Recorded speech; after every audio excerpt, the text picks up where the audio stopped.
All right, man. That was my man, DMX, a.k.a. The craziest rapper in the history of rap. Have you been seeing him lately? Like, they need to keep, like, full bottles of Hennessy away from him while he's doing interviews, because he loses his mind and says stuff like, I want to beat Drake up in the elevator. Welcome back to Sports Unplugged. Remember, you can follow us at Sports Unplugged, at Leon Rogers, and at Big Mad. It's real easy, real simple. You can go to the webpage, check us out. Like us on Facebook, please. Sports Unplugged page. We need to get those followers up, those viewers up, man. Those viewers up. We love y'all out there. We want to start having y'all calling in, but we can't do that unless we get y'all to follow us. And watch yes, live. Sir. Watch live. So you can call in live. That almost sounded like a late night QVC. We're going to get back to the NFL. We're going to continue talking about the unbeaten teams. One we did not talk about were the Houston Texans. And right now, you know, I said the 49ers, which I do still believe that the 49ers are the most complete team in football when it's all said and done. But right now, nobody's playing better football than the Houston Texans. Not at all. Especially defensively. They're scoring on defense, and they're bringing it to other offenses. They're laying the hammer down on people on both sides of the ball. This is like the Baltimore Ravens South, man, the way that they built this defense. Yeah, and Schaub is, when they're taking Andre Johnson away from him, he's using his other weapons well. Can they stay healthy, though? I mean, that's the main question. That's the question you ask every year when it comes to the Texans. Yeah, because they roll. They get out on the roll. Can they stay healthy? I mean, they finally cracked the playoff barrier, that playoff wall. They jumped over that last year. Mm-hmm. And I'm not going to lie, if they had all their weapons, they would have been alone. They could have had a chance of getting to that Super Bowl last year. Looking at this team now, running, passing. I mean, they have two. It's like Arian Foster and Ben Tate both are getting like 100 yards a game. What's going on with that? I think this last game they had did they have two 100-yard rushers and two 100-yard pass catching receivers? I don't. Like it was some type of crazy number they did. But with Matt Schaub, if you remember, like 2 years ago, Matt Schaub led the league in passing yards. He was just throwing that rock everywhere. They've brought it down a little bit. He's not a game manager, but it's like they're allowing the run to dominate, which is kind of odd because, like I said, this team was a pass first offense, even with Arian Foster there, and now it's a little bit more balanced or a little bit leaning more towards the run. But the thing is that Matt Schaub can still slang that rock around, and so that their offense is tough to stop, especially when everybody's healthy. Now this defense, the reason why I call it Baltimore South is because it doesn't matter who leaves, who they let go, they have somebody else ready to go. They get better. You get rid of Mario Williams and some of the linebackers they had. Like I think DeMarco Ryan used to be there. He's gone. Uh-huh. And it's like, you got Watts now that's they just down filled there. in. The secondary, Manning, who left the Bears. Yeah, it's amazing to see that, isn't it? Let Manning actually just do his thing. Wouldn't we like to have him at safety? Yes, we would right now. I'm just saying. Right now, and that return he had last week was off the chain. 55 yards, but 100 yards total that he ran. So the Texans right now are playing the best football. And on top of that, they're in the weakest division. Yeah, that helps. Yeah, they can really run away. They can have it sold up by mid-season. Look, man. Technically, it's not mathematically over yet in the division. Is. That bad boy's wrapped up with the bow. Yeah, that is. If the Texans didn't win the division by like biggest, 5 games, it'd be the biggest failure in NFL history. And the only other team I can see making a run is Indianapolis Colts. That's it, and that's a shame. With a rookie quarterback. That's terrible. The AFC South is just Blaine Gabbert. Let's move. Yeah, right. Stop. On that note, who's the other guy? What's the other team? Doesn't even matter. What's the team in the South? The Tennessee Titans. Lockers. Look at that. Look at all the quarterbacks. Look at all the quarterbacks in that division. Gabbert, Locker, and who's hurt, and really, when you think about it, only other star players: Maurice Jones-Drew and Chris Johnson, who finally had a good game. And rumor has it. Rumor has it. Now, I got a source that's pretty reliable. Said that the weekend, I don't know if I should even say this, that the weekend before the game, Chris Johnson was in. It was Tennessee State's homecoming in Tennessee, and Chris Johnson was seen in a local club, kicking it real hard. The day before game day, and came out and had one of his best games ever. Now I'm not gonna go into what he was doing. Okay. But let's just say in the club, where do they play at? What's the name of that stadium? Oh, I forgot the name of that stadium. It's not a dome stadium. No. Right. Okay. No, I mean, it's not a dome stadium. no, but they weren't home. They weren't home for this game. They weren't at home? No, They left? no, they were at they were in Houston for this game. Well, they said that before they left. I guess it was at Thursday or Friday. I don't know when they left, but do Houston play in the dome? Yes, they do.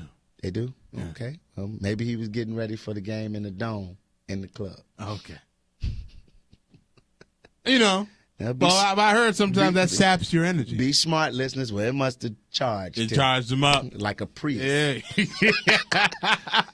He plugged in. He plugged in. Hey, man, let's go to the NFC East, which is a division I still think is up for grabs, though up for grabs. That whole division is just. Even though the Philadelphia Eagles are sitting on top right now. They beat up on each other. That's what they do. At 3-1. Any one of them teams can win a division. And what's crazy when you look at, just look at this. I'm going to read this off. This is insane. Philadelphia Eagles have 66 points for, 83 points against. 65 points for the Dallas Cowboys, 88 points against. Washington, 123 points for, 123 points against. New York, who's 2-2, and mind you, every team after Philly that I just read is 2-2. Right. New York, 111 points for, 84 points against, and in last place, technically. They're in last place. Yeah.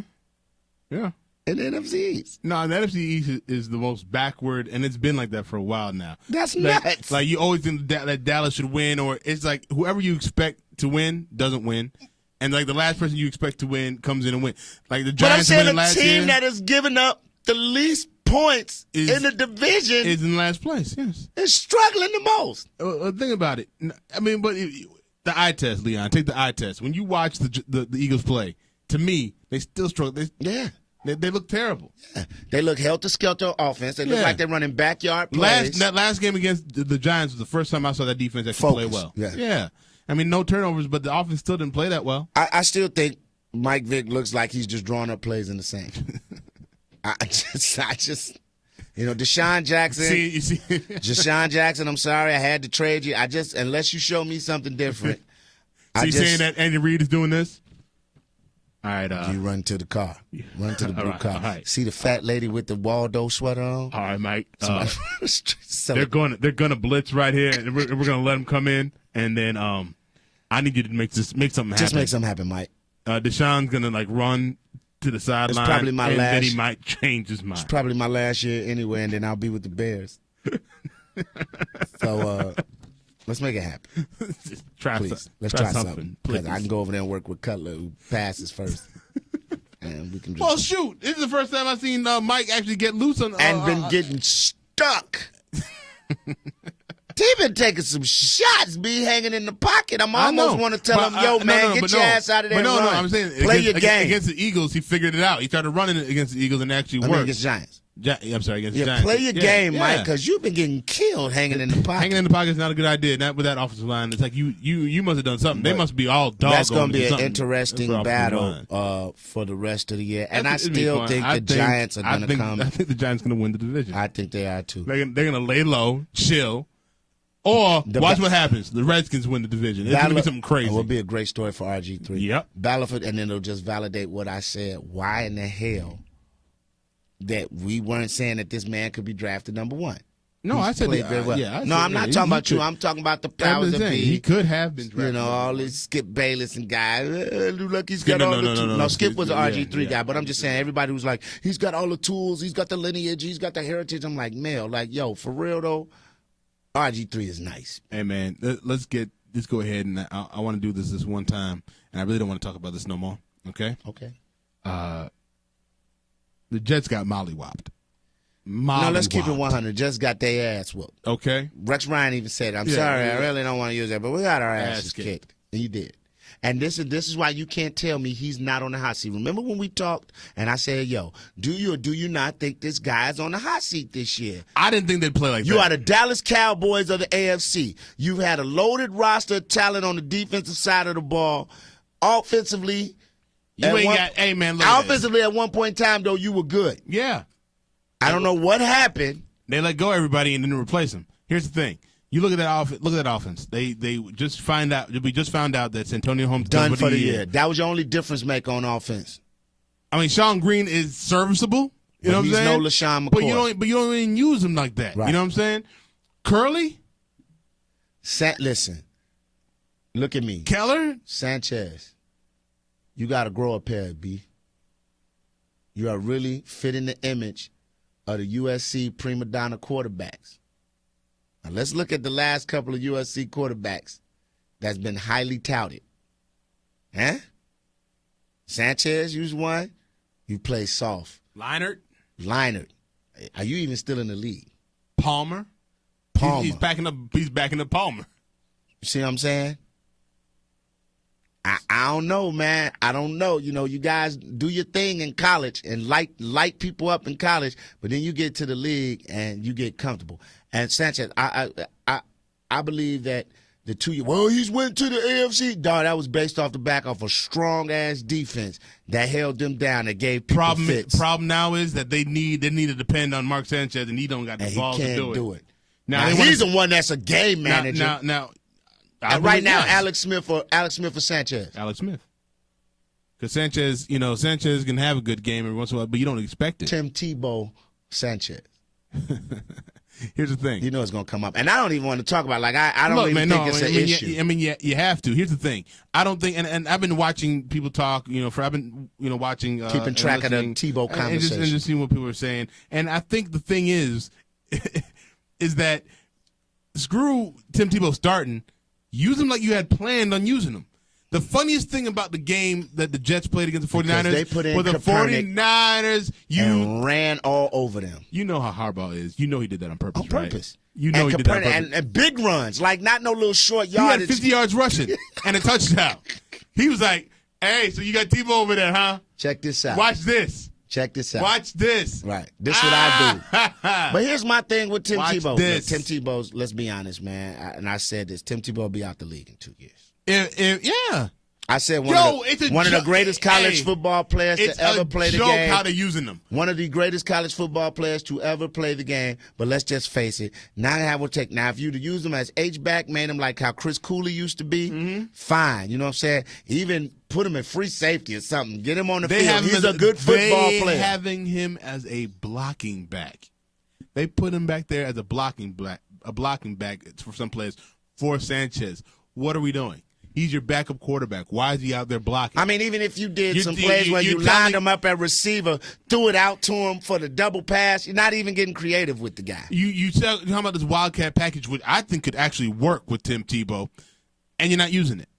He's ran 3 plays and passed the ball 1 time. And got somebody in 4 injured. weeks. And got somebody injured. Ooh, got him killed. He threw that ball. I saw jump. His knees were gone. Got him destroyed.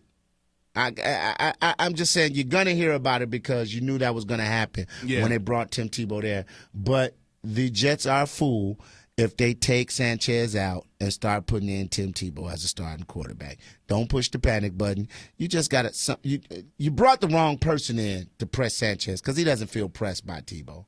He doesn't. He knows Tebow can't throw the ball like he threw the ball. He can't feel pressed because everyone's asking for him. That's why. But at the end of the day, he'll sit on the bench and be like, yeah, okay. Yeah, all right. Okay. Yeah, 3rd and 6. Let me see him make this, put it in the window. Yeah. He can't do it. I'm saying at the end of the day, if they'd have brought somebody in here, like let's just say they brought an Orton in. Now it's pressure because Orton could come in and pass the ball. Exactly. Orton probably been starting or next Brady week. Quinn. Somebody that is capable of throwing the ball.